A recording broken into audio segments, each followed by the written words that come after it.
오늘 말씀도 아가서입니다. 아가서 5장 9절에서 6장 3절까지 말씀입니다. 아가서 5장 9절.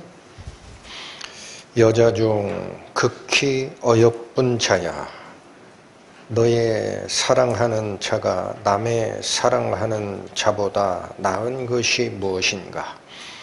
너의 사랑하는 자가 남의 사랑하는 자보다 나은 것이 무엇이기에 이같이 우리에게 부탁하는가? 나의 사랑하는 자는 희고도 붉어 만 사람에 뛰어난다. 머리는 정금 같고 머리털은 고불고불하고 까마귀같이 검구나. 눈은 시냇가의 비둘기 같은데 젖으로 씻은 듯하고 아름답게도 박혔구나. 뺨은 향기로운 꽃밭 같고 향기로운 풀 언덕과도 같고, 입술은 백합화 같고 모략의 즙이 뚝뚝 떨어진다. 손은 황옥을 물린 황금 놀이개 같고, 몸은 아로새긴 상아에 청옥을 입힌 듯 하구나. 다리는 정금 받침에 세운 화반석 기둥 같고, 형상은 네바논 같고 백향목처럼 보기 좋고, 입은 힘이 다니 그 전체가 사랑스럽구나. 예루살렘 여자들아, 이는 나의 사랑하는 자요 나의 친구일다.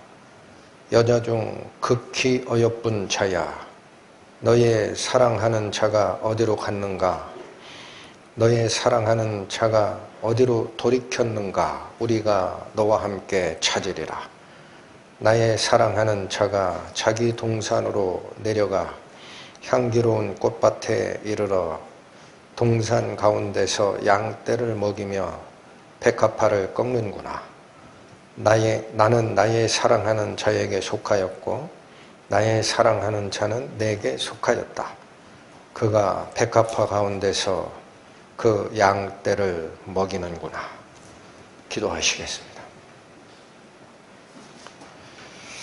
하나님 아버지, 오늘도 저희는 아가서의 은혜 속으로 들어가고자 합니다. 자기 생각에 젖어서 밤늦게 방문하신 주님을 놓쳤던 여인이 오늘 어떻게 주님을 다시 만나는지를 상고하고자 하오니, 그 속에 깊이 묻어두신 진리의 말씀 깨달아 가슴으로 받게 하여 주시고, 오늘 나를 살아가는 저희도 주님의 전체, 그의 전능하신 전부를 사랑하는 자 될 수 있도록 인도하여 주옵소서. 예수님 이름으로 기도 올립니다. 아멘. 지난주 말씀에서 밤늦게 찾아오신 예수님을 놓치고 뒤늦게 그 주님을 쫓아갔던 여인이 성을 순찰하는 순찰대원에게는 얻어터지고, 파수꾼에게는 신부의 명예의 상징이었던 면사포까지 뺏겨버렸죠. 그리고 나서 기댈 데가 없으니까 예루살렘 여자들에게 부탁을 했었습니다. 그게 5장 8절이었죠. 예루살렘 여자들아, 너희에게 내가 부탁한다. 너희가 나의 사랑하는 자를 만나거든 내가 사랑함으로 병이 났다고 하려무나. 그래서 이 아주 급박한 상황 속에서 오늘 9절은 바로 그 코러스, 예루살렘 여자로 표현되는 백코러스가 묻습니다. 이 여인에게. 9절 보십니다. 여자 중 극히 어여쁜 자야, 너의 사랑하는 자가 남의 사랑하는 자보다 나은 것이 무엇인가? 한 번 더 합니다. 너의 사랑하는 자가 남의 사랑하는 자보다 나은 것이 무엇이기에 이같이 우리에게 부탁하는가 이렇게 묻습니다. 자, 그래서 여기 두 번을 똑같은 질문을 하는 거예요. 도대체 내가 사랑하는 분이 다른 사람들이 사랑하는 분보다 나은 게 뭐가 있기 때문에 너는 우리에게까지 그분을 찾아달라고 부탁을 하는가, 이렇게 두 번을 반복해서 강조하고 있다라는 거. 그러면 이 두 번의 질문이 주님을 놓쳤던 여인에게 무엇을 상기시켰을까라는 겁니다. 8절까지, 지난주에 살피셨던 8절까지의 상황은 이 여인은 자기가 무엇을 잘못하였기 때문에 주님을 놓쳤는지 그 근원적인 것에 초점을 맞추기보다는 주님을 놓쳤다라는 그 황급함에 급하게 뛰어다니는 모습밖에 없었다라는 겁니다. 그런데 오늘 예루살렘 여자들이 두 번을 연거푸 습니다. 핵심이 뭡니까? 핵심이 내가 찾고자 하는 그 사랑하는 분 주님이 도대체 다른 사람보다 나은 점이 뭔지는 알고 찾냐라는 거예요. 여러분, 여기 오늘 굉장히 중요한 질문을 던지시는 거예요, 성경이. 우리가 예수님을 숭배하고 신앙을 유지하고 할 때 내가 필요하기 때문에 주님을 찾는 거냐 이겁니다. 그거냐? 아니면 그게 아니고 예수님께서 다른 사람보다 뛰어난 면이 있기 때문에 네가 찾는 거냐, 이걸 질문하고 있더라. 그래서 여기 표현 중에 보면은 여자 중에 극히 어여쁜 자라고 칭찬을 하죠, 오히려. 그래서 여러분이 아가서를 읽으실 때 신부에 대한 칭찬이 나오는 거는요, 신부 자체의 아름다움이 아닙니다. 이거 극히 어여쁜 자라고 합니다. 그러니까 이거는 왜 이 여인을 이렇게 극히 가장 예쁜 자다라고 표현하느냐. 이 여인이 바로 가장 아름다운 분, 주님을 찾고 있기 때문에 그래요. 그걸 놓치시면 안 돼요. 이 아름다움은 여인이 주님을 찾는 일을 중단하는 순간 남의 얘기가 돼버립니다.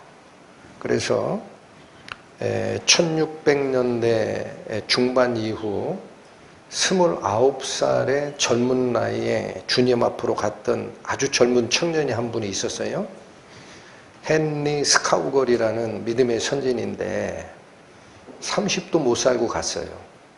그런데 그의 짧은 인생에서 너무나 빛나는 주님의 향기가 보입니다.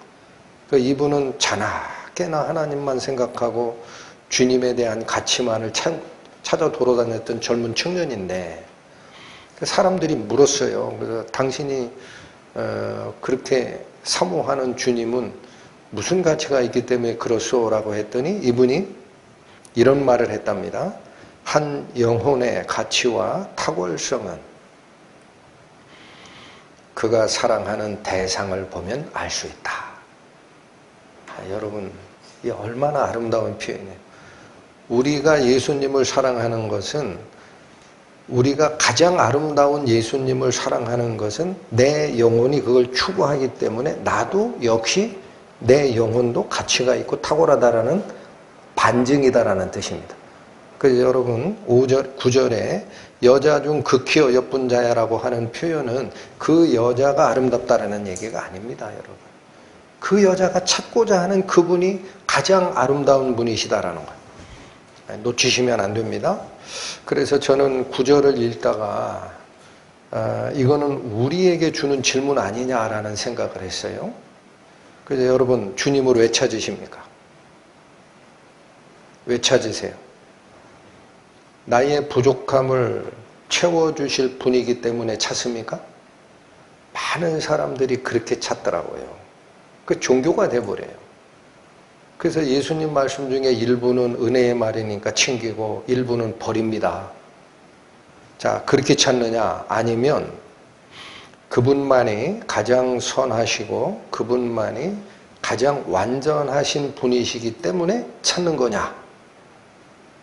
가슴 깊이 들어와야 될 질문으로 받고 있습니다. 10절 갑니다.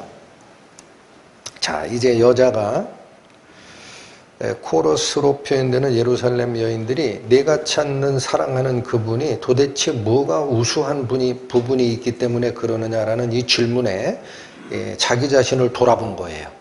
그래서 10절부터는 여인이 자기가 생각하는 주님의 아름다움을 고백하는 장면입니다. 10절 봅니다. 나의 사랑하는 자는 희고도 불거 만 사람에 뛰어나다. 자, 모든 사람 중에서 가장 뛰어난 이유를 이 여인은 첫 번째 두 가지를 듭니다. 나의 사랑하는 분이 희고 붉대요. 그래서 여러분 이런 표현이 무슨 뜻이냐면 희다라는 거는요, 남자가 희다라는 표현은 그 당시든 지금이든 칭찬이 아닙니다. 창백하다는 얘기가 될 수 있어요. 남자가 아름다운 거는요, 검게 그을른 피부가 그 당시에도 아름다움의 상징이었고 지금도 마찬가지예요. 그렇다면 여기서 나의 사랑하는 분이 희다라는 표현은 그의 피부색을 얘기하는 게 아닙니다. 그러면 뭘까? 이 흰색이 나타나는 이미지는 오염되지 않은 선하신 속성이 됩니다. 아가서를 그렇게 안 읽어내니까 이게 첫날밤 이야기라고 얘기를 하고 마는 거예요. 예수께서 희다라는 표현이 그거다. 오염되지 않은 선하신 속성을 나타낸다. 그래서 여러분 우리 다 알고 있죠? 구원받은 크리스찬들은 누구로 옷 입었다라고 해요? 그리스도로 옷 입었다고 하죠? 그런데 계시록에 가보면 이긴 성도들이 입고 있는 옷의 색깔이 흰입니다.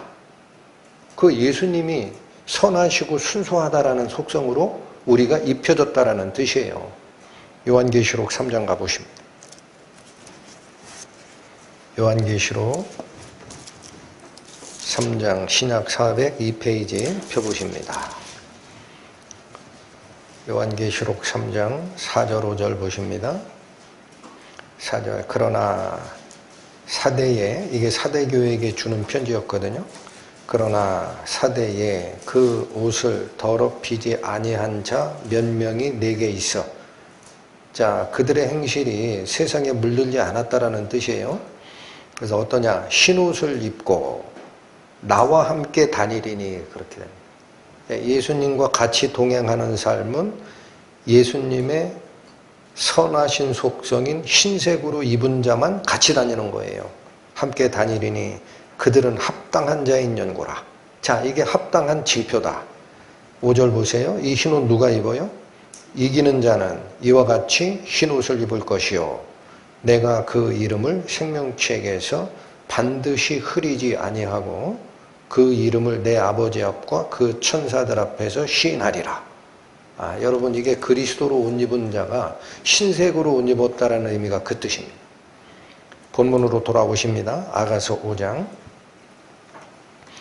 10절 보시면 이 여인이 곰곰이 생각하다가 뱉은 나의 사랑하는 분의 두 가지 뛰어난 점이 있다라는 거예요. 첫 번째는 그는 신분이다라는 거예요.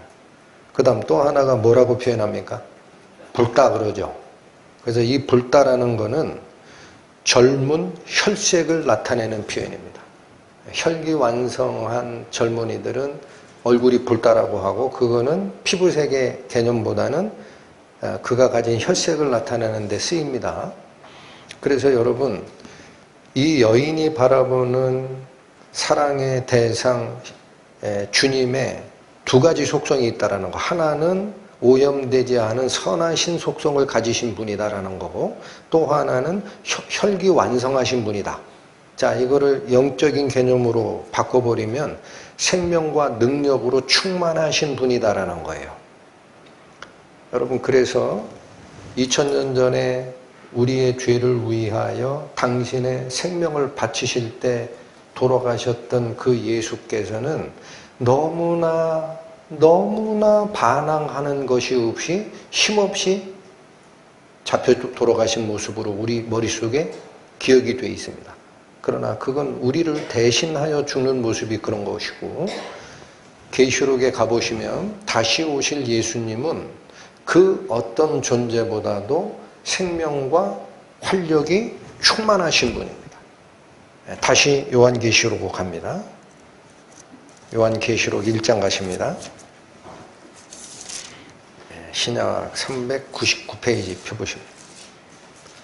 요한계시록 1장 13절 16절까지 살필 겁니다. 13절 보십시오. 촛대 사이에 인자 같은 이가, 저기 이 인자 같은 이라는 표현이 뭐냐? 예수님처럼 생겼다라는 거예요. 예수님처럼 생긴 이가 발에 끌리는 옷을 입고 가슴에 금띠를 띠고 그 머리와 털에 희기가 흰 양털 같고 눈 같으며, 그러니까 이게 벌써 그분의 신 속성을 나타내는 거죠. 이어집니다. 그의 눈은 불꽃 같다. 자, 이게 흐리멍텅한 눈이에요. 생명과 영적 능력이 왕성한 표현이에요. 눈빛이 달라요. 그의 발은 풀무에 단련한 빛난 주석 같고, 발이 힘이 없어요. 에너지가 넘쳐요. 또 그의 음성은 많은 물소리 같다. 자, 힘없는 사람은 입으로 뱉는 음성이 힘이 없을 겁니다. 여기 많은 물소리라는 것은 폭포소리 같다라는 거예요. 폭포소리. 폭포 밑에 가면 사람이 아무리 크게 떠들어도 그 폭포의 물소리를 이길 수 없죠. 그렇게 우렁차다라는 거예요. 이게 전부 다 영적 활력이 충만한 예수님의 모습이다. 16절 그 오른손에 뭐가 있어요? 이 일곱 별이라는 것은 성령의 역사하심을 예수의 오른손으로 좌지우지한다라는 뜻입니다. 일곱 별이 있고 그 입에 좌우에 날선 검이 나오고, 자, 예수께서 마지막 최후의 심판 때에서 쓸 때는 은혜의 말만 하는 게 아닙니다. 좌우에 날선 검으로 네가 과연 산 자냐 죽은 자냐를 딱 구분합니다. 칼로 딱 자르듯이. 이게 그 뜻이에요. 좌우에 날선 검이 나오고 그 얼굴은 어떻더라? 해가 힘있게 비치는 것 같더라. 자, 어디 한 구석을 보십시오. 예수님이 나약하고 십자가에 잡혀 돌아가시던 그 모습이 여기 한 군데나 있나. 이게 다 영적 활력이 왕성하신 다시 오실 예수님, 왕으로 오시는 예수님의 모습이었다. 돌아오십니다. 그래서 아가서 5장 10절 여인이 첫 번째 뱉은 이 말이 우리가 사모할 주님의 속성이다라는 거예요. 오염되지 않은 선한 속성과 완전하신 능력으로 무장하신 분이다라는 뜻이다. 11절 갑니다. 머리는 정금 같고 머리털은 고불고불하고 까마귀같이 검다라고 다시 표현합니다. 또 한번 보십시오. 머리는 이라고 한 이 머리는 모양을 얘기하는 게 아닙니다. 정금이 모양이 없어요. 속성이지. 그래서 여러분, 머리라고 할 때는 인격을 얘기합니다. 그 사람을 대표하는 게 머리예요. 그래서 그 인격이 정금 같다라는 것은 무슨 뜻일까요? 성경에서 정금은 하나님의 속성을 대변합니다. 가장 영화롭고 순수하고 빛나는 존재입니다. 그래서 예수님은 그 인격이 뭐와 같다라는 거예요? 하나님의 속성을 가지고 있다라는 거예요. 여러분, 그래서 보십시오. 골로새서 1장. 신약성경 324페이지 보십니다.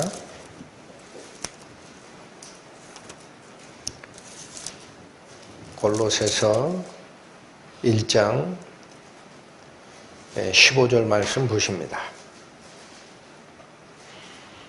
자, 예수님을 이렇게 표현합니다. 그는 보이지 아니하시는 하나님의 뭐라 그래요? 형상이요 모든 창조물보다 먼저 계신 분입니다. 그래서 여러분, 예수님을 하나님이 만드신 첫 번째 피조물이다라는 엉을토당토하는 이런 얘기들을 책으로 쓰고 쫓아가는 사람이 아직도 있음을 기억하셔야 돼요. 예수님은 피조물이 아닙니다. 창조주지. 다 만드신 분 아니에요. 그 여기 모든 창조물보다 먼저 나신 자니 라고 돼 있으니까 이게 피조물 아니야 라고 오해할까봐 16절 아예 확실하게 얘기를 하시잖아요. 만물이 그에게 창조되되 하늘과 땅에서 보이는 것과 보이지 않는 것들과 혹은 보좌들이나 주관들이나 정사들이나 권세들이나 만물이 다 그로 말미암아 창조되고 그를 위해서 창조됩니다. 그러니까 이분은 창조주라는 얘기예요. 오해하지 마라. 자, 중요한 거는 뭐죠? 15절입니다. 예수님은 보이지 아니하시던 하나님의 형상이래요. 그래서 여러분, 우리가 이 형상이라는 단어를 읽을 때 모양을 자꾸 생각하시죠. 모양. 자, 여기 단어 공부 하나 합니다. 하나님의 형상이요 라고 할 때 그 형상이라는 이 단어가 헬라어로 뭐냐? 에이콘이에요. 에이콘. 뜻은 닮음을 얘기합니다.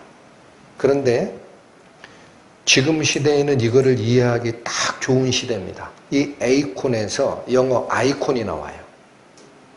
그래서 여러분 핸드폰 같은 데 이렇게 들어갔다가 유튜브에 우리 말씀사랑교회 설교가 뜨죠. 어느 설교 밑에 보면 뜨죠. 그러면 우리 교회의 유튜브 홈페이지로 가고 싶으면은요, 설교 밑에 성경책 모양의 둥근 아이콘이 있습니다. 그걸 딱 누르면 어디로 들어가요? 우리 말씀사랑교회 유튜브 홈페이지로 연결이 돼요. 그걸 아이콘이라 그래요. 그게 형상화되어 있거든요. 근데 요 성경책 하나가 모양은 이렇게 되어 있는데 그 아이콘을 딱 누르고 안으로 들어가 보면 뭐가 있어요? 말씀사랑교회 안에 있는 모든 말씀과 내용이 그 속에 싹 들어가 있죠.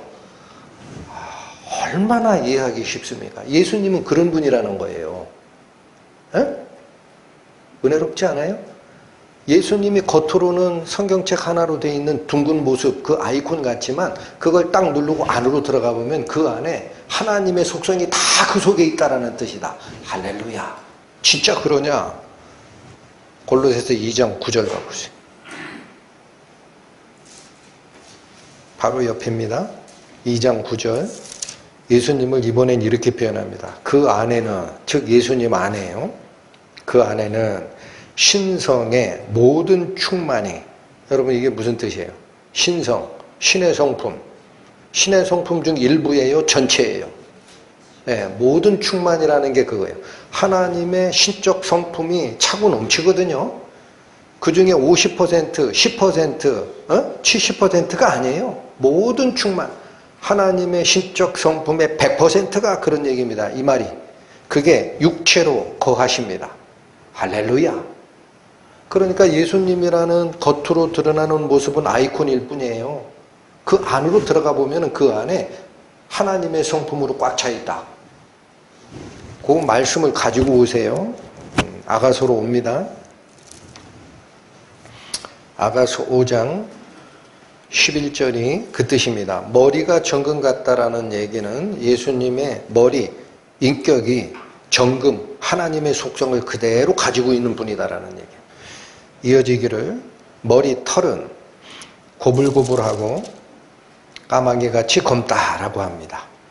여러분 이 이미지 지나가신 아가서 설교 계속 복습하시죠? 어디서 봤던 거죠? 네, 어디서 본 거예요? 이거 여자에게 썼던 표현이죠. 4장 1절 갑니다. 4장 1절. 네, 이게 남자 파트예요. 네, 신랑이 신부를 이렇게 칭찬했던 건데 봅니다. 내 사랑 너는 어여쁘고도 어여쁘다. 너울 속에 있는 내 눈이 비둘기 같고, 그 뒤 잘 보세요. 내 머리털은 여기 나오죠. 신부의 머리털이 뭐라 그래요? 길르앗 산기슭에 누운 무리 염소 같구나. 자, 이거 그때 설명드릴 때 단어 하나 잘못 번역됐다라고 알려드렸습니다. 누웠다라는 단어가 아니다 그랬어요. 이 단어의 뜻이 뭐냐? 이리저리 뛰어내려오는 모습이에요. 그러니까 보세요. 길르앗 산에, 그 양 기르는데 딱 좋은 게 그쪽 산이에요. 산에 누가 이리저리 뛰어서 내려온다. 양이 아니라 염소라 그래. 염소는 검거든요. 그래서 이게 무슨 표현이다. 여인의 머리칼이 물결 치듯이 쫙 내려오는 검은 머리칼, 그 아름다움을 표현했던 거다. 기억나십니까? 그거 가져온 거예요. 다시 보세요. 다시. 자, 5장 11절에 보면 머리털은 고불고불하고 까마귀같이 검다라고 돼 있는데, 이게 공동번역 성경으로 보면은 굽이치는 머릿결은 까마귀처럼 검다예요. 고불고불한 게 아니에요. 곱슬머리를 얘기하는 게 아니에요. 굽이치는 거야. 이 컬이야. 그러니까 이거는 남자가 됐든 여자가 됐든 굽이치는 머릿결이라는 뜻은 아름답다라는 겁니다. 머리털의 색깔이 검다라는 건 젊다라는 거예요. 그러니까 예수님의 머리털도 역시 뭐다? 아름답고 젊음을 나타내는 모습이다. 그러니까 앞에 있던 4장 1절에 여인이 아름다운 머릿결을 갖고 있는 것은 사실은 신랑의 아름다움을 닮았기 때문에 그런 겁니다. 자, 더 갑니다. 12절. 눈은 시냇가의 비둘기 같은데 저주로 씻은 듯하고 아름답게도 바뀌었구나. 자, 이것도 똑같은 얘기를 가져온 거예요. 다시 4장 1절 가세요. 4장 1절. 신랑이 신부를 봤을 때 전반절입니다. 내 사랑 너는 어여쁘고 어여쁘다. 바로 그 뒤 너울 속에 있는 내 눈이 뭐 같다 그래요? 비둘기 같다 하잖아요. 그래서 그때 설명드렸습니다. 이 비둘기 눈 같다라는 거는 순수함을 표현하는 말이다. 기억하시죠? 그러면 다시 오세요. 5장 12절. 눈은, 이거는 신랑 눈이에요. 지금 신부가 신랑의 아름다움을 자꾸 생각해내는 거예요. 여기가 그분의 눈이 그냥 비둘기 같다라고 안 합니다. 뭐에 비둘기 같다? 시냇가에. 그러니까 여기 우리 번역이 단순히 시냇가라고 돼 있는데 원문에는 뭐냐면은 강가 물결 안에 있는이라는 개념이에요. 그러니까 물결이라는 그 워러, 물이라는 말, 흐르는 물이라는 말이 번역이 약간 약하게 돼 있어. 그러니까 이 비둘기 모습이 뭐냐면 시냇가 흐르는 물에 목욕하고 앉아있는 비둘기예요. 무슨 뜻일까요? 목욕을 했다. 깨끗함을 상징합니다. 그러니까 주님께서 가지고 있는 그 눈빛이 깨끗하다라는 거예요. 그런데 이 깨끗한 것만 가져온 게 아니고요. 다시 보세요. 눈은 시냇가의 비둘기 같은데 시냇물로 씻은 비둘기처럼 깔끔한데 저주로 씻은 듯하다 그래. 물로 씻은 게 아니다. 저주로 씻은 게 무슨 말이에요? 젖은 투명해요? 흰색이에요? 그렇죠. 그래서 저주로 씻은 듯하고 아름답게도 바뀌었구나. 여기까지 다 읽어내면 이건 형상화된 건 뭐냐면요. 여러분 사람의 눈이 흰자 위에다가 딱 박히죠. 검은 자가. 그 흰자가 누리티티하면은 아름다워요? 멍텅해요? 실핏줄이 있으면 이상해지고. 그죠? 근데 이건 뭐예요? 저주로 씻은 듯이 아주 하얀 흰자 위에 아름답게 딱 박힌 검은 자. 이 모습을 얘기하는 건데 저주로 씻었다라는 건 뭐냐면 저지 흰색이 아까 뭐라 그랬어요? 순결함, 깨끗함, 순수함, 죄 없음. 그죠? 그러니까 이게 예수께서 가지고 있는 눈빛은요. 딱 하나예요. 깨끗하고 순수함을 가지고 있다라는 거. 그게 너무나 아름답다. 그러면 여러분 저는 이 구절을 준비하다가도 무슨 생각을 했느냐. 예수님의 눈이 그렇다. 사실은 그래서 4장 1절에 여인의 눈을 그렇게 신랑 되시는 주님이 칭찬한 것은 나를 닮았다라는 얘기예요. 너도. 이거 원래 내 거야. 그런 뜻이에요. 이 속성이. 그러면 주님께서 우리를 볼 때 깨끗함과 순수함만을 가지고 그 눈을 가지고 우리를 보신다라는 거. 다른 건 거기 섞여요? 안 섞여요? 안 섞여요. 그래서 자, 저는 무슨 생각을 했느냐. 주님이 우리를 향하여 보는 눈길은 세상 사람들이 다른 사람을 바라보던 눈길과 완전히 다르구나라는 것을 알았습니다.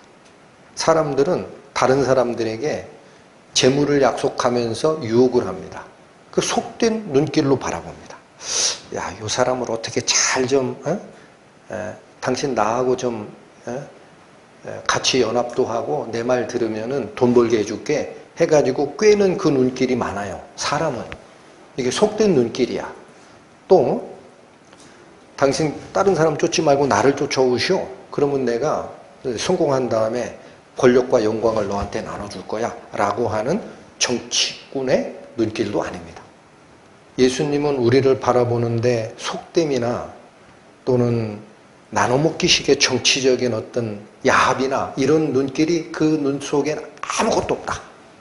뭐만 가지고 우리를 보신다. 예수님을 사모했던 여인의 눈이 그렇다라고 신랑이 신부를 칭찬했던 걸 기억하세요? 예수께서 깨끗하시고 순수한 눈길로 우리를 본다. 이 뜻은 오직 당신의 선하심만 닮으라라는 거예요. 여러분 그거 하나로 보는 거예요.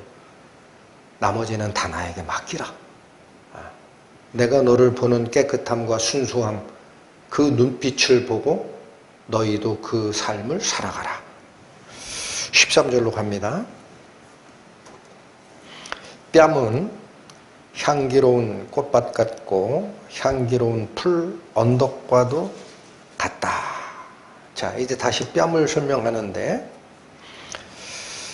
그 앞쪽에 향기로운 꽃밭 같다라고 하는 이 표현이 있습니다. 이것도 원문의 뜻을 반만 표현한 거예요.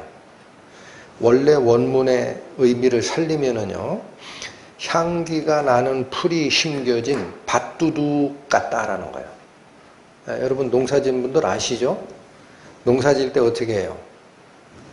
식물을 심을 그 부분을 옆에 있는 흙을 이렇게 모아가지고 이렇게 볼록하게 쌓죠. 이게 두둑이고 요 밑에는 고랑이에요. 고랑. 여기는 물이 흐르게 되어 있고 이렇게 불룩하게 쌓은 이 두둑, 이걸 이랑이라고 합니다. 이 불룩하게 쌓은 두둑에다 식물을 심어요. 그래야 물은 빠지고 식물의 뿌리가 물에 의해서 썩질 않습니다. 배수 과정 때문에. 이해가 되세요? 지금 여기서 뭐가 번역이 생략됐느냐면 향기로운 꽃밭이 아니고 그러면 평지인지 계곡인지 두둑인지 모르잖아요. 원문에 가보면 향기 나는 풀이 심겨진 밭두둑 같다라는 거예요. 이렇게 볼록하게 나온 걸 얘기하는 거예요. 여러분 볼이 들어가면은 흉하죠. 볼록하게 나오면은 뻥뻥하게 나오면 이쁘죠. 그걸 표현하는 거예요. 이해되셨습니까? 그런데 이거를 다시 한번 설명하더라. 향기로운 풀이 심겨진 밭두둑 같다 하고 한 번 더 뭐라고 하냐, 향기로운 풀 언덕과도 같다. 여기는 확실해요. 이미지가 평지에 심어놓은 그 화원이 아니에요. 어디예요? 언덕이에요. 언덕이 어때요? 불룩하지. 자, 여러분 이 이미지를 잡으십시오. 향기가 두 번 강조가 되고요, 모습이 불룩하다라는 게 두 번 강조가 된 거예요. 놓치지 말라는 뜻이에요. 성경이 두 번 얘기하는 거. 그렇다면 여기 보십시오. 예수님께서 볼이 향기로운 것을 품고 있는 불룩하게 올라온 모습이다라는 뜻이에요. 이제 이미지 이해가 되세요? 그럼 그게 무슨 뜻이냐 이거야. 향기를 여기다 이렇게 담고 있듯이. 제가 지금 공기 담았죠? 올라오죠? 이 안에 향기를 가득 담은 불룩한 언덕이나 밭두둑처럼 올라와 있다라는 거예요. 뺨이. 아직 눈치 못 채시는 거죠. 이 향기가 누구를 살린 향기인가를 보세요. 4장 16절 보세요. 4장 16절. 너는 동산에 아니다. 북풍아 일어나라. 남풍아 오라. 나의 동산에 불어서 향기를 날리라 했던 이 말씀 기억하시죠? 자, 여기서 얘기하는 나의 동산은 바로 여인입니다. 그 여인이 12절에서는 잠근 동산이었어요. 그 향기를 밖으로 발산할 수 없었다고. 누가 열어야만 들어갈 수 있고 누가 말씀을 주셔야만 향기가 나오는 동산이냐? 주님께서 문을 열고 들어가서 바람을 불어넣을 때라야 향기가 밖으로 나오는 동산입니다. 그러면 여긴 북풍화 남풍화라고 부르지만 이 개념이 뭐와 같다라고 제가 말씀드렸어요? 태초에 하나님께서 흙으로 아담을 창조하시고 생기를 그 코에 불어넣으시니 아담이 생명이 된지라 라는 그 표현이 여기에 연결된 거다라고 말씀드렸어요. 기억하십니까? 그렇다면 북풍화 남풍화라고 표현을 했지만 이 향기의 근원은 주님께서 불어넣으시는 그 생기가 주님의 볼에 가득 담겼다가 나가는 겁니다.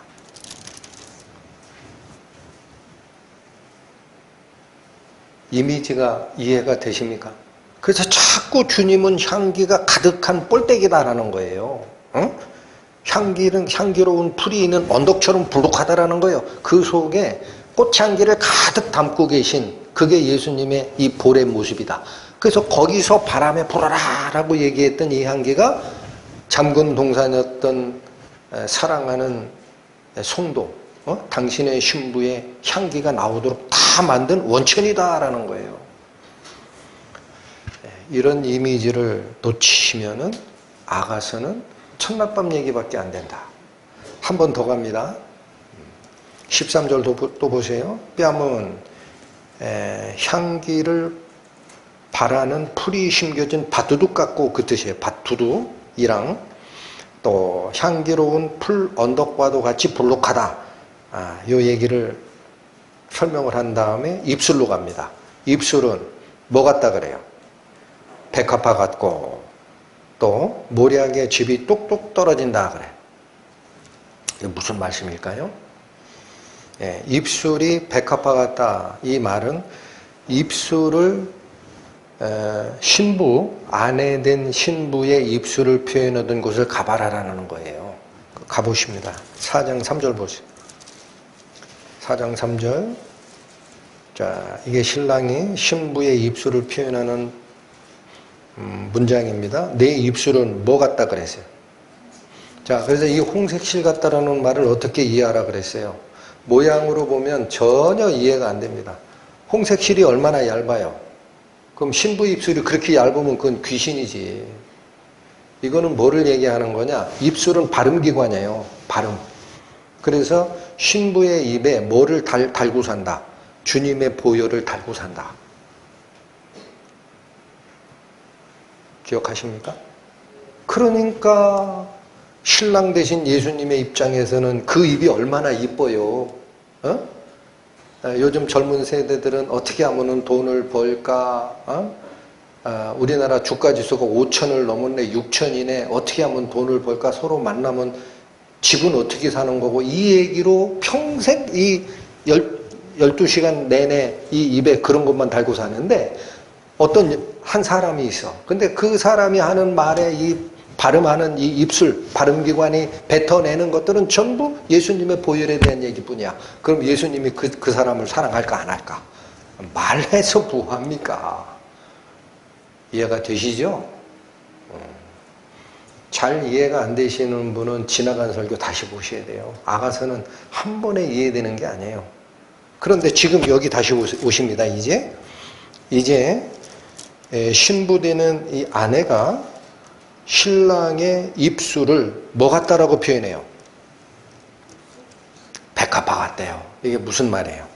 백합화는 아가서에서 뭐를 얘기하는 겁니까? 에?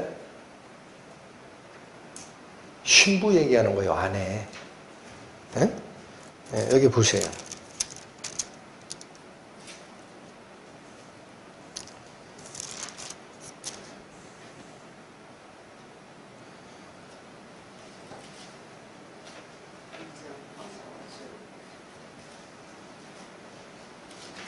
일장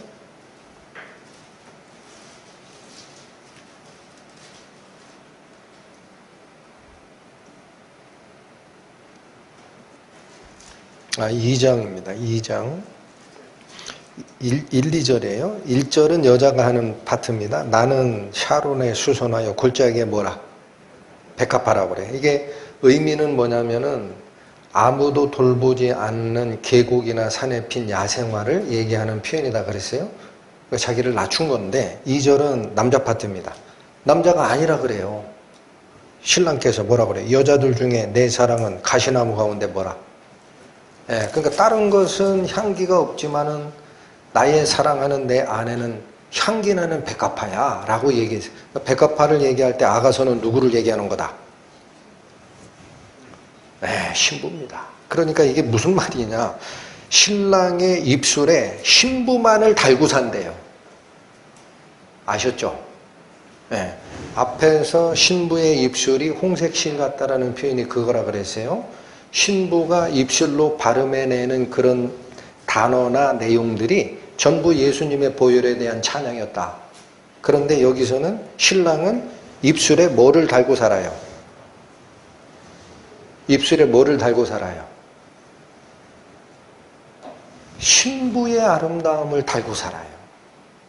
여기 잘 보십시오. 천상에서 하나님이 부리는 불일사자, 사자들이 있어요. 그래서 하늘에서 부리는 자, 이걸 약칭하면 하늘천 불일사 천사가 됩니다. 자, 잘 보십시오. 하나님께서 성경에 기록된 내용대로는 그래요. 천상의 천사를 칭찬한 적이 없어요. 잘 들으셔야 돼요. 근데 누구는 칭찬하느냐? 하나님의 순전함을 보고 쫓아오는 사람에 대해서는 사탄 앞에서 칭찬해요. 응?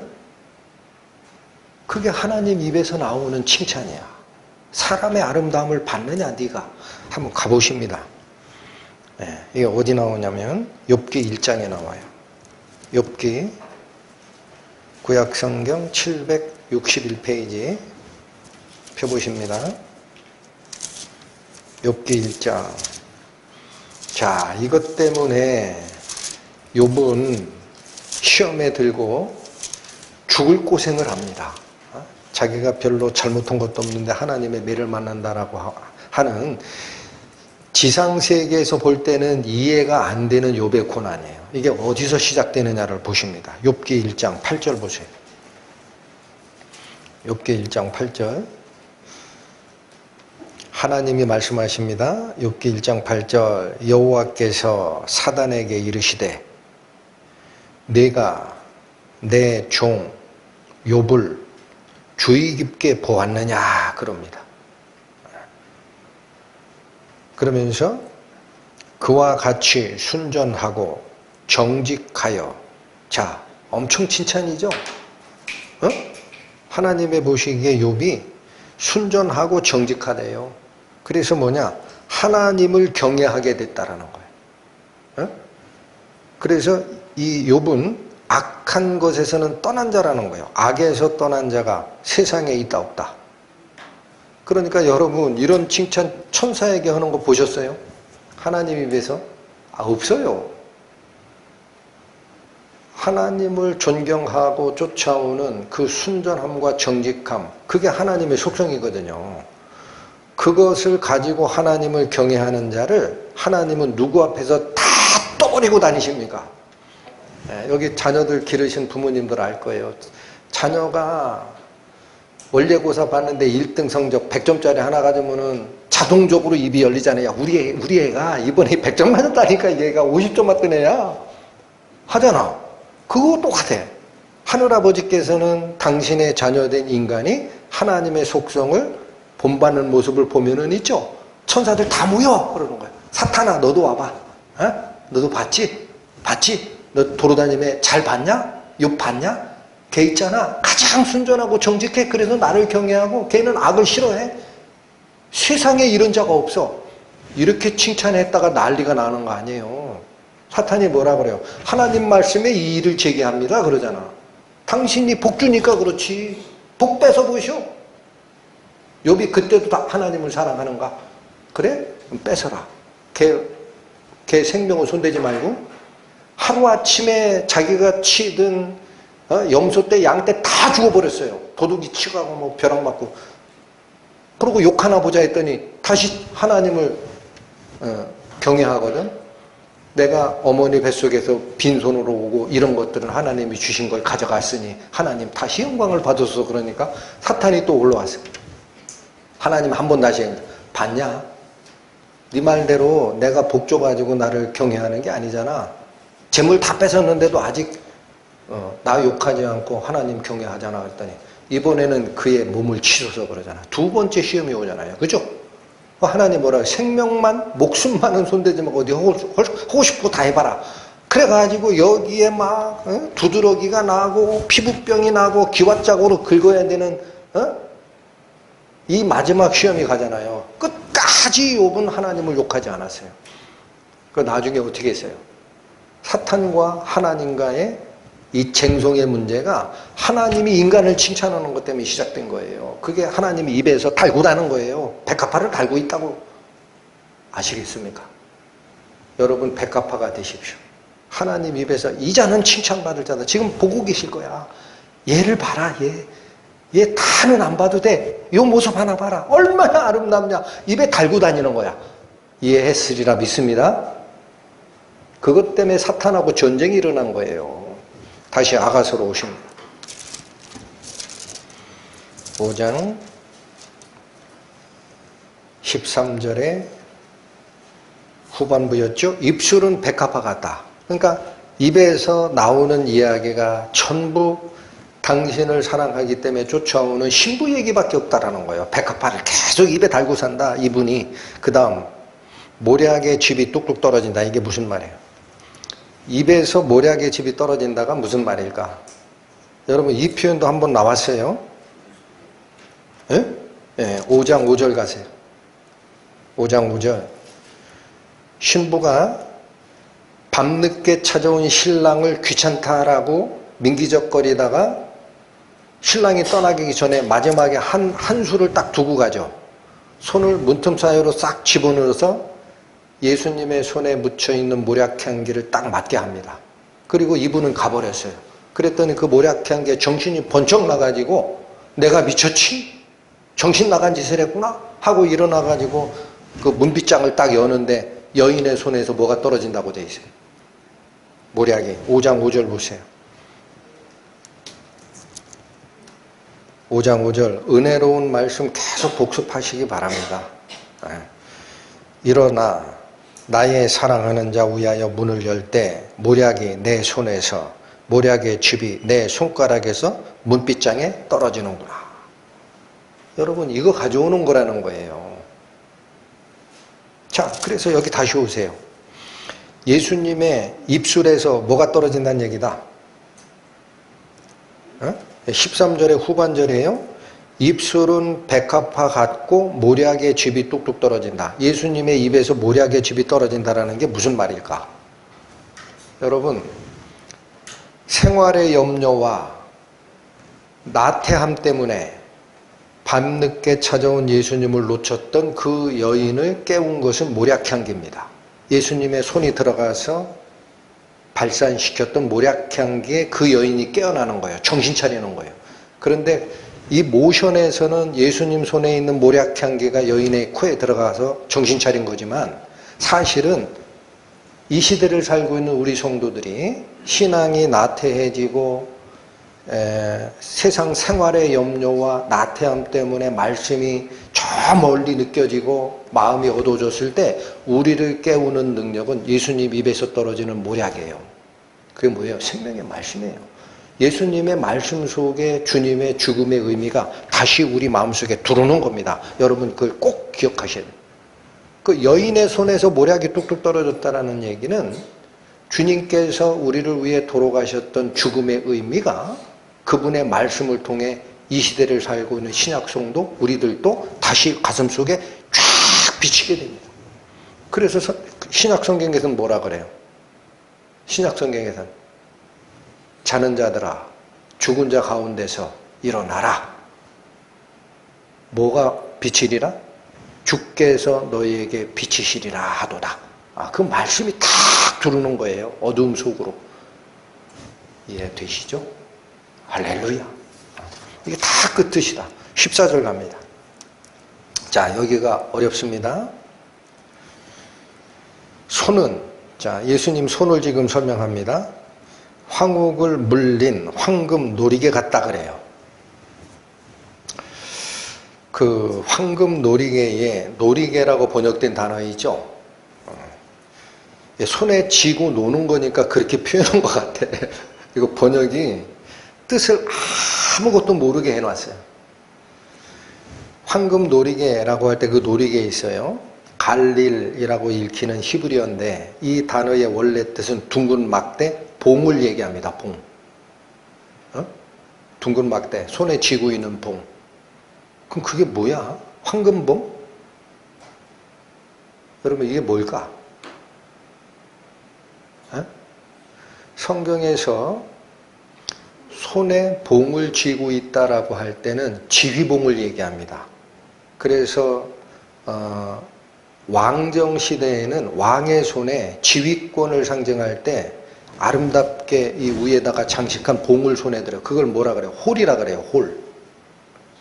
왕권을 상징하는 지팡이, 이걸 홀이라 그래. 한번 보십니다. 창세기 49장 한번 보세요. 구약성경 79페이지 펴보십니다. 창세기 49장 10절 보시면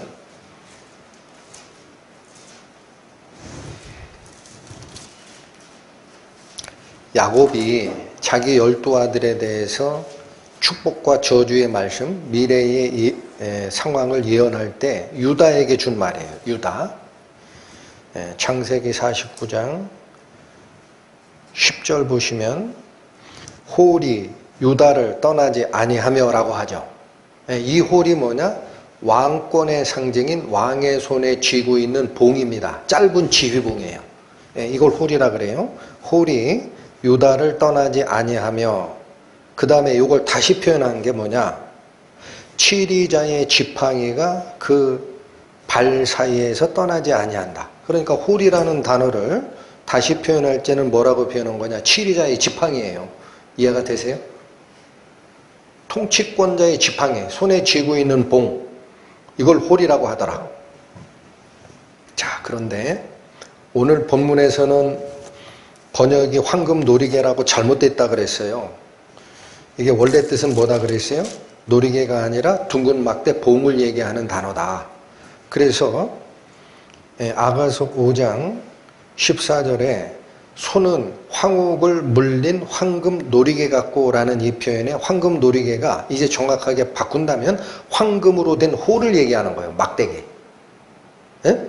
자, 이게 실제 성경에서 한번 사례가 있습니다. 어디냐? 에스더 보세요. 에스더기 4장 구약성경 754페이지 보십니다.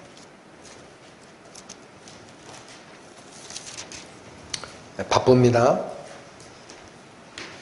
에스더 4장 11절에 보시면 여러분 이 에스더가 이스라엘 여인이죠. 그래서 왕후 손발이 돼가지고 왕후가 됐어요. 근데 문제는 이스라엘 백성을 죽이려고 하는 그 나아만의 계획을 알고 요 에스더의 삼촌쯤 되는 모르드게가 우리 민족 이 나아만이 죽이려고 하니까 너는 왕에게 나아가서 이 사실을 고하라라고 얘기를 해요. 그랬더니 에스더 왕후가 뭐냐면 왕 앞에는 마음대로 못 나간다라는 거야. 왜 못 나가느냐? 왕이 손에 쥐고 있는 황금홀을 딱 내밀어서 허락하기 전에 왕 앞으로 가면은 그건 모반에 죄가 있어서 죽어버려요. 아니면 왕비의 자격이 박탈이 돼. 그거 설명하는 말씀이 에스더기 4장 11절에요. 보세요. 왕의 11절 찾으셨죠? 에스더 4장 11절 왕의 신복과 왕의 각도 백성이 다 알거니와. 자, 하나 왕을 경배하던 신하들이 다 하는 룰이 있다라는 거. 룰이 뭐냐? 물론 남녀하고 누구든지 그 뜻이에요. 부름을 받지 아니하고 안뜰에 들어가서 왕에게 나아가면 오직 죽는 법이다 이거예요. 그 허락 없이 들어가면 왕을 모살하는 의도가 있는 걸로 봐져서 그건 원래 죽어야 돼요. 이게 다 아는 룰이다. 그러면서 뭐라고 하냐? 왕이 그자에게 금호를 내밀어야 살 것이라. 그죠? 왕이 허락해서 하는 거다 이게. 그러면서 이제 내가 부름을 입어 왕에게 나아가지 못한 지가 이미 30일이라. 아직 왕께서 금호를 내밀어서 에스더 왕후야 나한테 와라 라고 허락하지 않은 게 30일까지 돼 있는데 내가 삼촌 모르드게 그 부탁을 받고 허락 없이 왕 앞에 나갔다가 잘못하면 죽는다라는 거죠. 이제 머뭇머뭇거리는데 모르드게가 뭐라고 얘기해요? 네가 이 일에 미적거리고 네 생명 때문에 우리 백성 구하는데 미적거리면 하나님은 다른 방식으로 우리 백성을 구할 거다. 그렇게 얘기하니까 정신 바짝 들어 내 죽으면 죽으리라 하고 나가잖아. 그래서 5장이죠. 실제 액션입니다. 액션. 왕후 에스더가 뜰에 선 것을 본즉 심히 사랑스러움으로. 여러분 이 표현 잘 보세요. 이게 예수께서 당신의 사랑의 대상 우리 교회와 성도를 보는 눈이에요. 심히 사랑스러움으로 손에 잡았던 뭐를? 금홀을 그에게 내어미니 에스더가 가까이 가서 금홀 끝을 만집니다. 그건 감사합니다라는 뜻이에요. 허락해 주셔서. 이렇게 들어가는 거예요. 이때 뭐가 나와? 금홀. 여기 돌아오세요. 돌아오시라고. 아가서 5장 14절 예수님의 손에 뭐를 잡고 있는 모습이냐? 황옥을 물린 황금 홀을 잡고 있다는 거예요. 이제서 이해가 됩니다. 자, 예수께서는 그냥 황금 홀을 가지고 있는 게 아니에요. 황금 봉이라고 표현하라 그랬어요. 황옥을 물린 황금 홀을 가지고 있다는 것은 또 무슨 말이야? 그거 그 페르시아 왕국의 아까 에스더 왕후를 내 어전으로 두라도 좋다라고 허락하는 이 지상의 왕은 그냥 황금홀이지. 예수님이 가지고 계신 홀은요, 황옥을 입힌 황금홀입니다. 그럼 황옥이 뭐야? 황옥이 뭔지 아세요? 천상의 세계의 영광을 표현하는 겁니다. 이거 간단하게 제가 말씀을 드릴게요. 나중에 찾아보세요. 에스겔 10장 9절에 가면은요, 하나님을 호위하는 그룹천사가 있어요. 이 그룹천사들이 타고 다니는 수레가 있어요. 그 수레 바퀴가 황옥으로 돼 있어요. 또 다니엘서 10장 5절 6절 나중에 가보세요. 거기 가보면 사람같이 생기신 분을 내가 봤다라고 그래. 그게 예수님을 예표하는 거예요. 사람같이 생기신 분의 모습을 내가 봤다라고 설명을 하는데 몸이 뭐라고 하느냐? 황옥으로 돼 있다 그래요. 이게 다 뭐를 얘기하는 거예요? 천상의 아름다움을 얘기하는 거예요. 그러면 지금 이 말씀 아가서 5장 14절에 손에 황금 홀을 가지고 있다, 황금봉을 가지고 있다라는 예수님의 이 권한은 뭐냐면 하늘의 영광에 들어갈 자를 허락하는 권한이 예수님 손에 있다라는 겁니다. 아시겠어요? 황옥을 입힌 황금홀을 손에 쥐고 있다라는 뜻이 그 뜻이에요. 하늘의 영광에 들어가는 입장 허가권이 에스더 왕후에게 이 황금홀을 내밀었던 그 황제처럼 황옥을 입힌 황금홀이다라는 표현이 그 뜻이다. 하늘의 영광에 들어갈 수 있는 자격을 주고 말고를 결정하는 권한이 누구 손에 잡혀 있다라는 뜻이다. 예수님 손에 잡혀 있다라는 뜻이다. 진짜 그래? 보십시오. 예레미야 33장 구약 1106페이지 봅니다.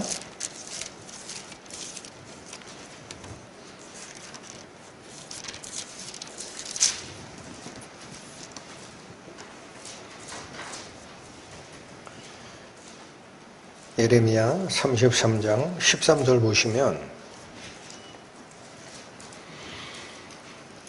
자, 이게 이방인들에게 팔려가고 지배당하던 이스라엘 백성 중에 남아있는 자를 하나님이 다시 자기 백성으로 삼겠다라는 구절입니다. 13절 잘 읽어보십시오. 산지 성읍들과 평지 성읍들과, 이건 뭐예요? 평지가 됐든 산악지역이 됐든 그 뜻이죠.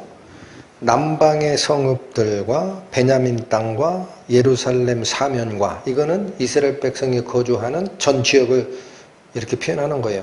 유다 성읍들, 그러니까 전부 다죠. 에서, 그 뒤 잘 보세요. 양 무리가 다시 계수하는 자의 어디 아래로 지나리라? 예, 여러분 여기서는 다시 회복될 이스라엘 백성들을 계수한다라는 게 카운트하는 거예요. 숫자 세는 이 손, 예? 양무리의 숫자를 세는 손 아래로 지나리라 여호와의 말이니라. 다시 당신의 백성을 계수하는 때를 뭐라고 표현하느냐?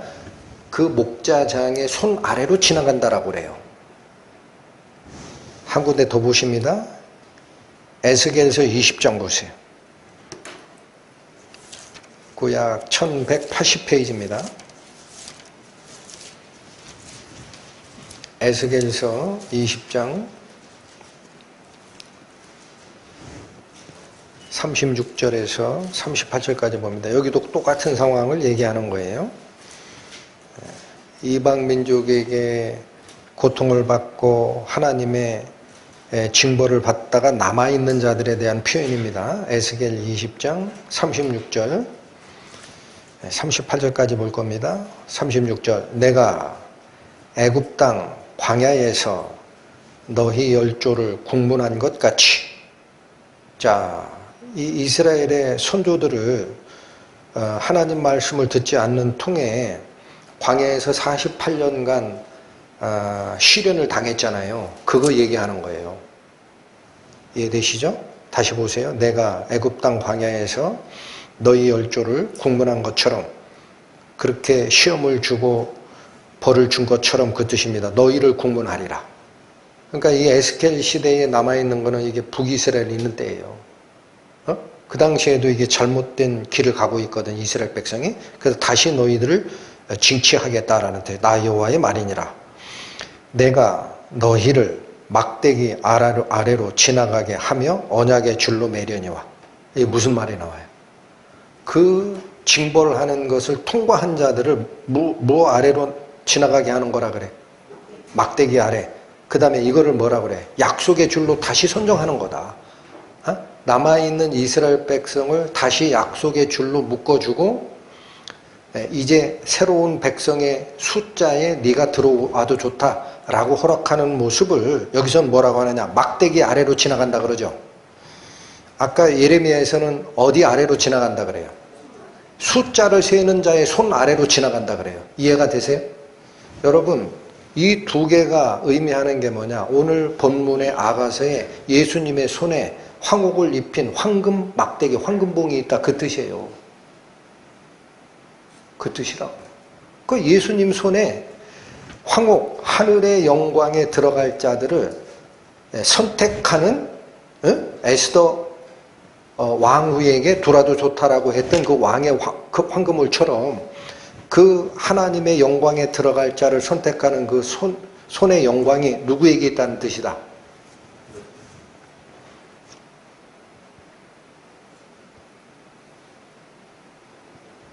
성경이 그걸 얘기하시잖아요. 요한복음에서 뭐라 그래요? 요한복음에서 아버지께서 심판하는 권세를 다 아들에게 넘기셨다 그러죠. 그래서 뭐라 그래요?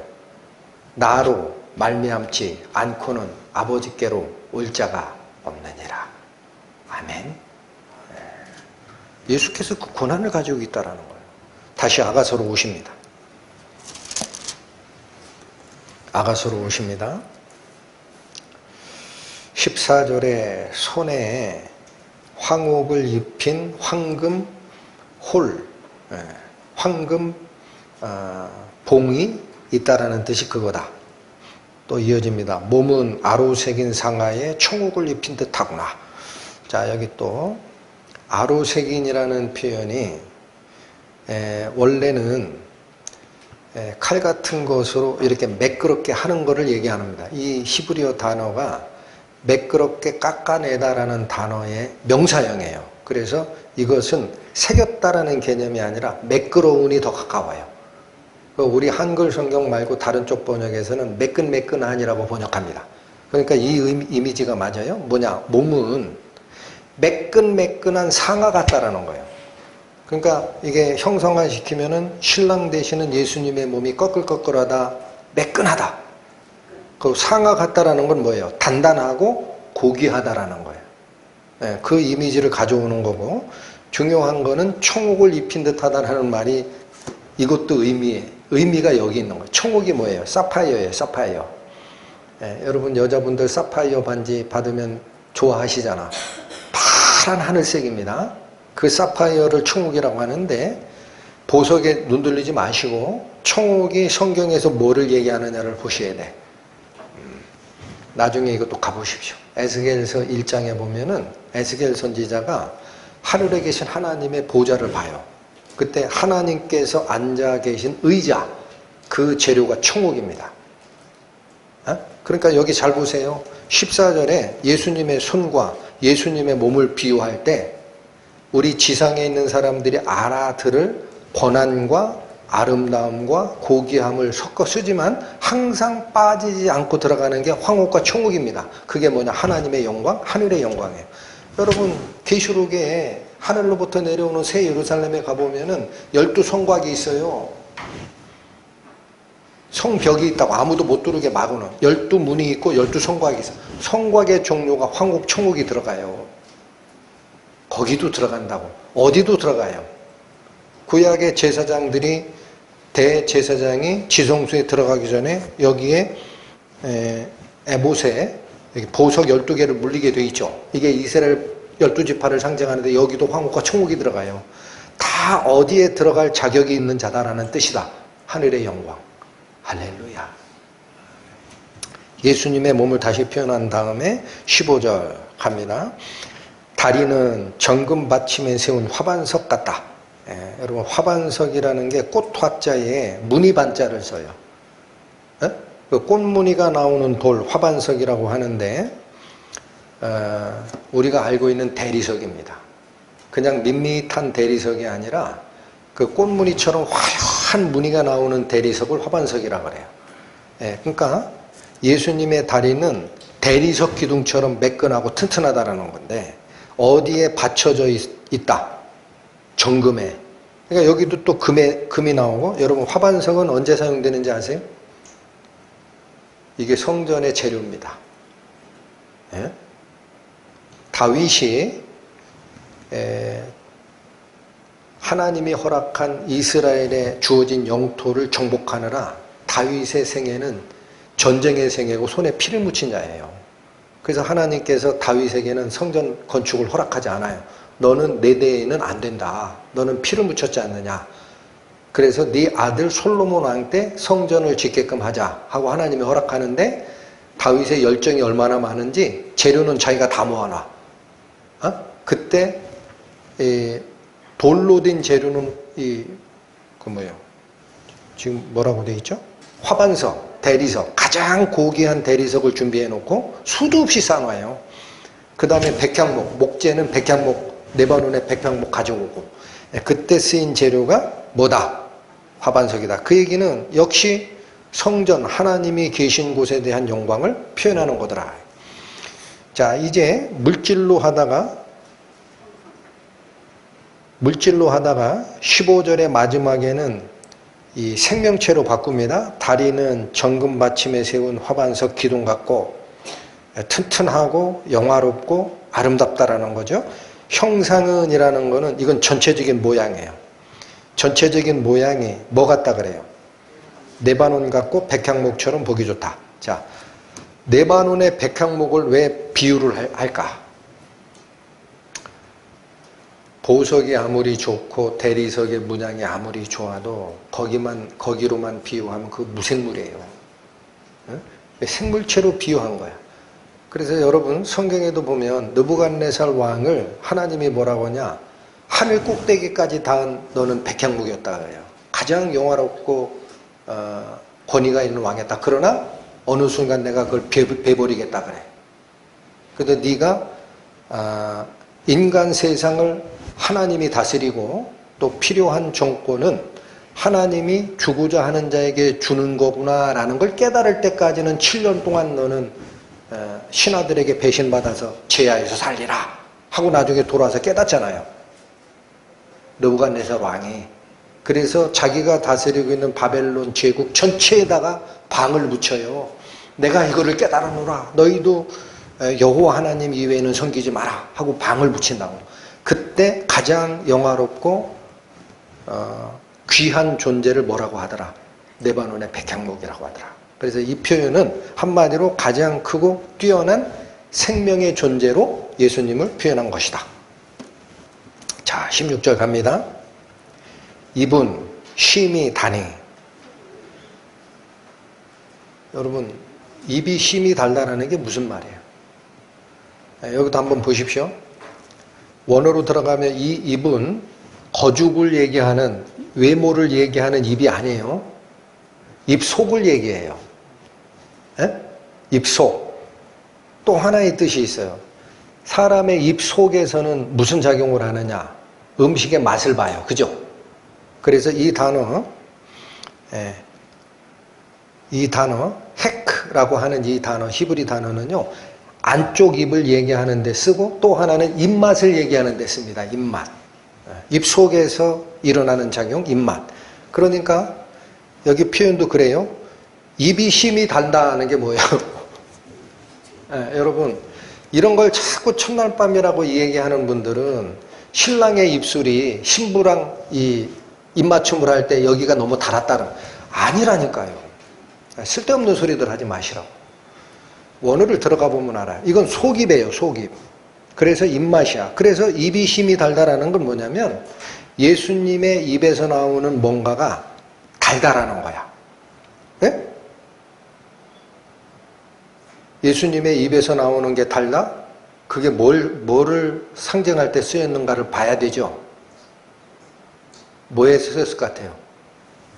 말씀. 여러분 시편 119편 갑니다. 시편 119편 103절 보십니다. 구약 893페이지. 그렇지 않아도 제가 말씀을 전할 때 성경 여기 찾고 저기 찾고 난리도 아닌데 아가서는 더해요. 왜 그러냐? 증거를 찾으려면 그렇게 할 수밖에 없어요.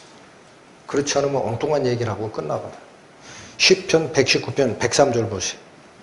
103절 잘 보십니다. 주의 말씀의 맛이, 자 여기 맛 나오죠. 주의 말씀의 맛이 내게 어찌 그리 단지요. 여러분, 성경이 시사하는 바가 있어요. 예수님의 입이 심이 달다라는 얘기는 여길 찾아가 봐, 그런 뜻이야. 저는 그래서 말씀 상고하다가 너무 은혜로워요. 잘 모르겠을 때 하나님 이거 좀 알게 해주시면 안 돼요? 라는 마음이 있거든요. 제가 어찌 이걸 이해하겠습니까? 좀 이게 무슨 뜻인지 좀 보여주시면 안 됩니까? 그러면은 하루 정도 있다가 자꾸 뭐가 생각이 나.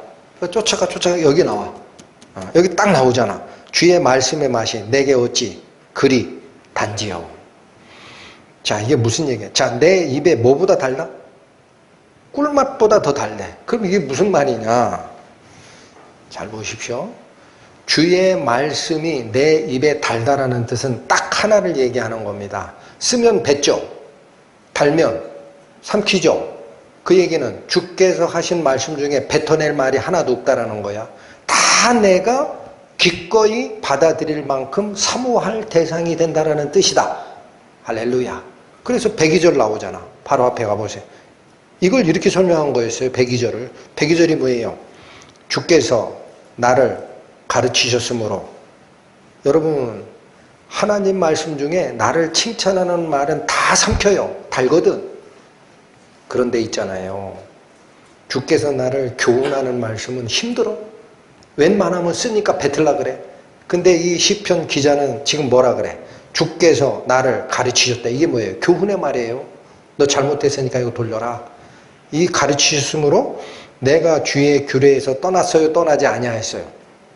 그러니까 이 시편 기자는 나를 잘한다 라고 하는 칭찬의 말이 오든 나를 가리키는 권면의 말이 오든 주의 규례를 떠난 적이 없어요. 그걸 뭐라고 표현한 거냐? 13절처럼 주의 말씀의 맛이 내게 어찌 그리 단지 내 입에 꿀보다 더 답니다. 내가 뱉어낸 적이 없습니다. 이 뜻이다. 돌아오십시오. 아가서 5장 16절 입은 심이 다니, 그게 그 뜻이에요. 주님의 입에서 나오는 말씀들의 맛이 내가 보기에 엄청 달라. 그래서 뒤에 확실하게 합니다. 여러분, 오늘 이 여인이 놓친 신랑을 찾아내기 바로 전에 핵심 고백입니다. 이거 놓치시면 안 돼요. 입이 얼마나 다냐? 그래서 뭐라 그래? 그 전체가 어떻다? 무슨 말이에요? 어떤 말씀은 내 입에 다니까 삼키고 어떤 말씀은 내 입에 쓰니까 뱉고 그랬다. 전체가 다 사랑스럽다.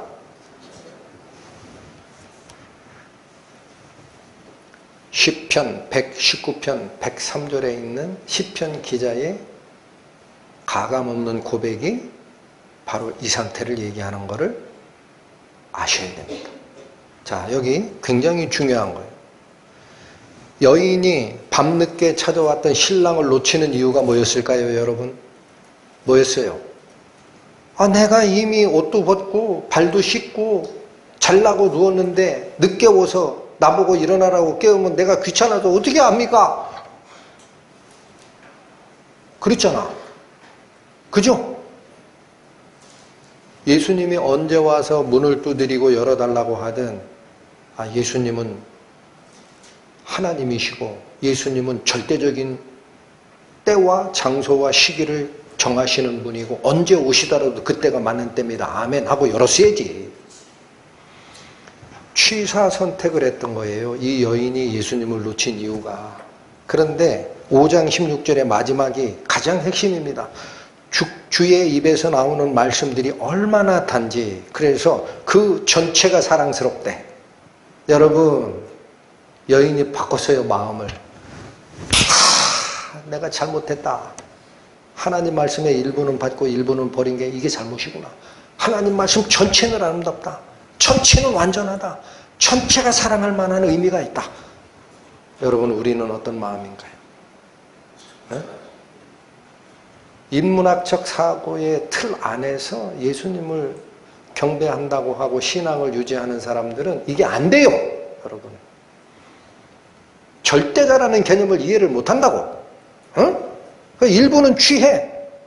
그 말씀 맞지, 사랑하라 맞지. 근데 갑자기 벌 준다 그러면은 왜 이래? 사랑하고 살아야지. 여러분, 우리가 생각하는 정의와 우리가 생각하는 모든 것보다 하나님께서 말씀하시는 그것이 가장 선하심을 기억하셔야 돼요. 여러분, 하나님이 선하신 거예요. 내 판단은 틀려요. 아멘 하십니까? 여인이 마지막 순간에 이걸 깨우쳤습니다. 주의 입에서 나오는 말씀이 얼마나 내 입에 단지 하나도 뱉어낼 게 없다. 그 전체가 사랑할 만한 거구나.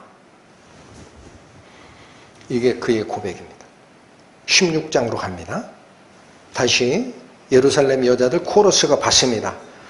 자, 이게 뭐냐면 앞에서 5장 9절에서 예루살렘 여자들이 두 번을 강조했죠. 내가 사랑하는 분이 다른 사람들이 사랑하는 분보다 나은 게 뭐냐?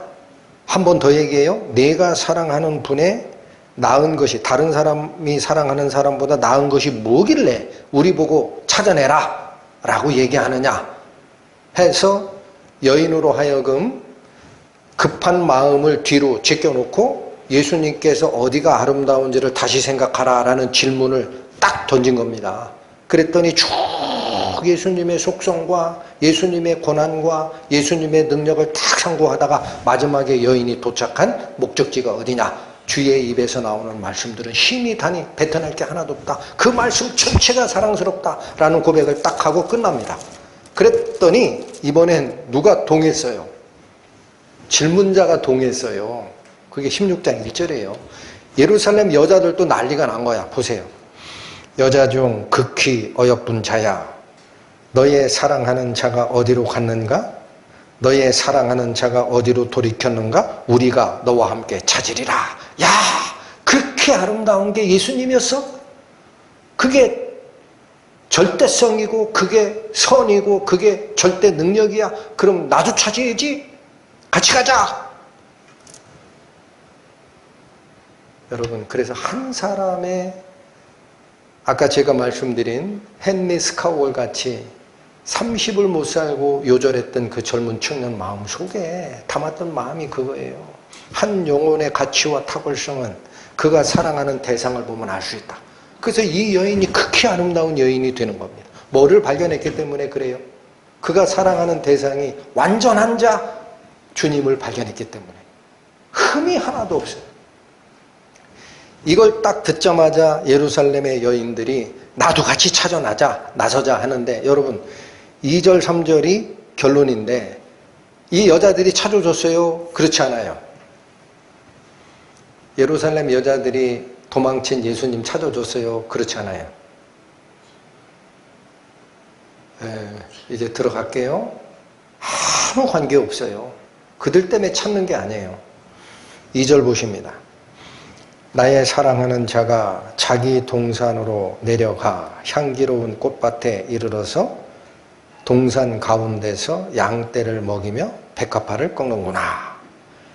여러분, 꺾는구나 라는 단어가 있습니다.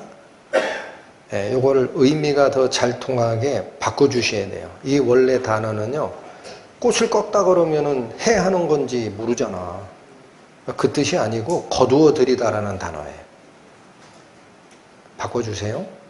그러니까 이 주님께서는 지금 백합화를 거둬들이는 작업을 하고 있는 겁니다. 이게 추수의 이미지예요. 그런데 앞에가 중요합니다.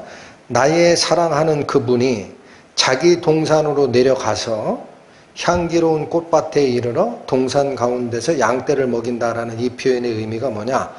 나의 사랑하는 분 주님께서 자기 동산을 떠난 적이 없다라는 거예요.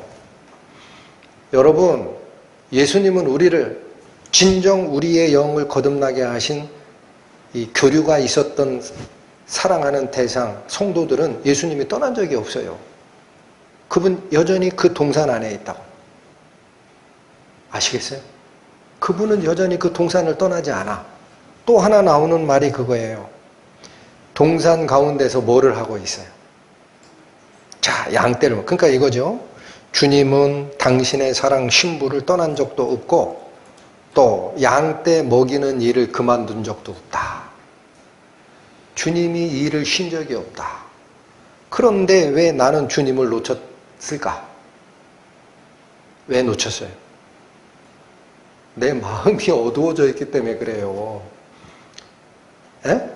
신부의 마음이 생활의 염려와 귀차니즘 때문에 이미 옷 벗고 발 씻고 잠잘 시간인데 주님이 이때 와가지고 갑자기 내 생활 침범하시고 일어나라고 그러면 내 귀찮은데 일어납니까? 하던 그 마음 때문에, 그 어두워진 마음 때문에 예수님의 음성을 놓친 겁니다.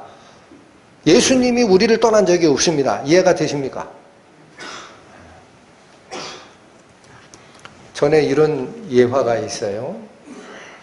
어떤 사람이 예수님하고 함께 걸었던 해변에 모래 흔적을 봤대요.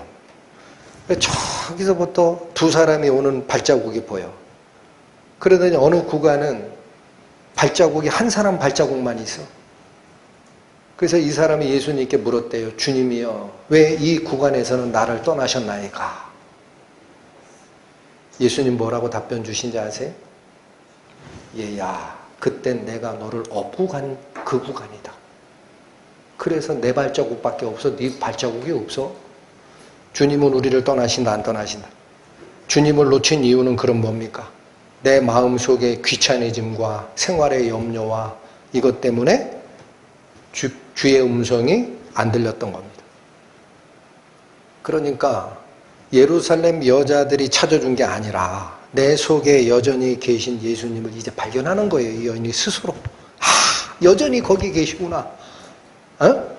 그런데 저는 더 경건하게 받아야 될 게 그거예요. 예수님이 그 당신의 동산에서 백합화를 거둬들이는 작업을 하고 있대요. 이게 뭐예요?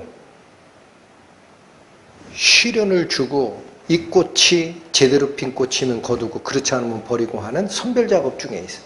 그래서 저 앞에 제가 14절에 손에 황옥을 입힌 황금 호를 쥐고 있다라는 이 뜻이 당신의 천상의 영광에 들어오기 적합한 자가 누구인지를 결정해내는 결정권을 예수님이 손에 쥐고 있는 분이다라는 말씀을 깊게 살핀 겁니다. 여기 이 표현이 뭐냐면 우리에게 주는 경고입니다. 우리의 꽃이 시들었는지 우리의 꽃이 주님의 모시기에 거두어드리기에 합당한 모습인지 여전히 그 작업을 하시고 계신 거다. 자, 이거 완전히 발견하고 끝났죠. 그래서 이제는 고백이에요. 3절 무슨 고백하나 보세요.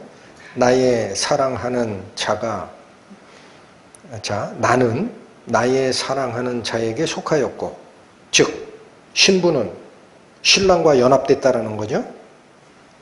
다시 나의 사랑하는 자는 내게 속하였구나. 신랑은 신부에게 속했다. 이게 뭐예요?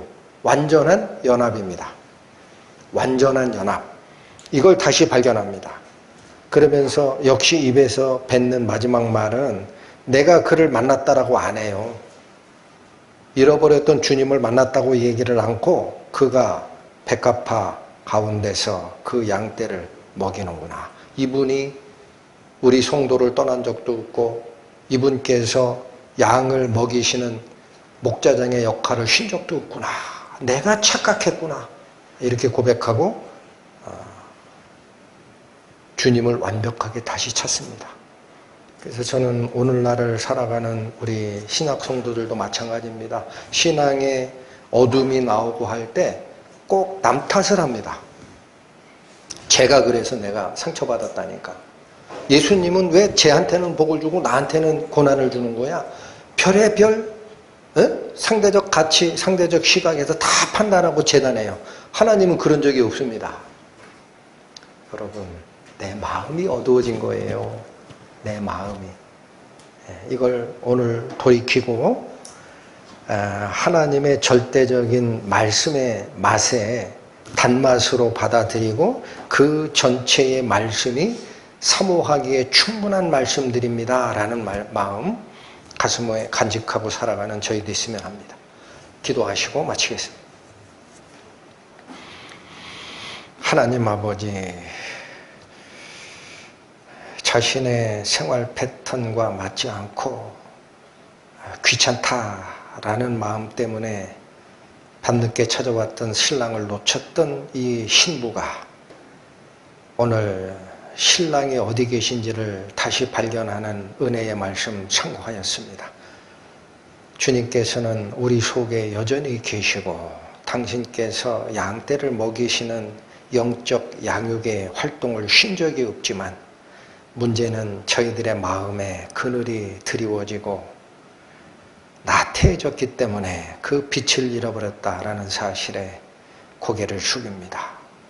남아있는 시간도 저희 생각과 세상의 생활의 염려 속에 빠지지 않도록 지켜주시고 주님의 완전하신 절대성, 완전하신 선하심, 완전하신 능력을 사모하고 쫓아가는 저희 될 수 있도록 인도하여 주옵소서.